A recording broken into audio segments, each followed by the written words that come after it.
Good morning, Steve Free in Chicago with the morning grain news. Well, beans are up about 5 cents, corn 2, wheat up about a penny. Outside market stocks are lower. We've got the dollar lower, crude lower, gold and copper higher. And I guess the big news overnight was the fact that the House is unable to pass a bill to avoid shutdown of the government. So they've tried twice.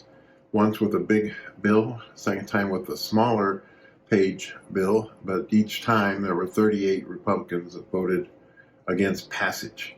So I think that we'll be watching that closely and see how that impacts our economy, especially income to those people that want checks from the government.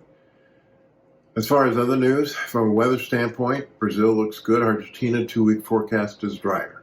So we'll have to kind of watch that. Their crop is rated about 67% good to excellent, up from 33 last year. And so the crop is in really good condition. Moisture levels and soils are good to kind of go through this 2-week period as long as there's rain in the forecast after this 2-week period. Europe's wet.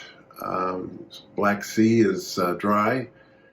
Here in the United States, we have kind of a split pattern with cold temperatures north, wet conditions in the east and southeast and delta, and dry in the southern plains, and that forecast is expected to continue.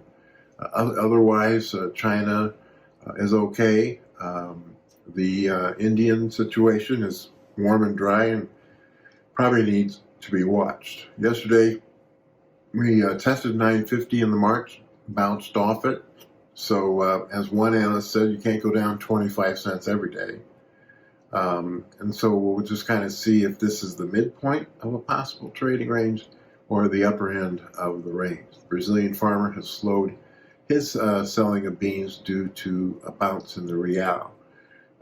We also note there were wire services report that this week Santa may have bought 500,000 tons of U.S. soybeans after buying 700,000 tons of U.S. soybeans last week. This is probably the Jan-April time frame, and trying to get some stuff on the books before the new president is inaugurated. President-elect Trump threatened tariffs against Europe if they don't buy more of our liquid natural gas. So we'll see how that all unfolds. He's still threatening tariffs against Mexico, Canada, and increased tariffs to China.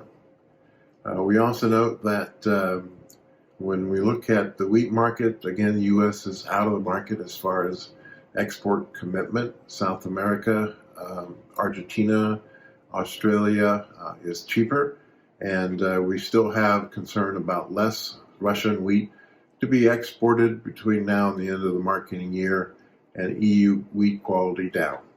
So a little bit higher in the grains as we go into the weekend. Hope everybody has a safe and happy weekend.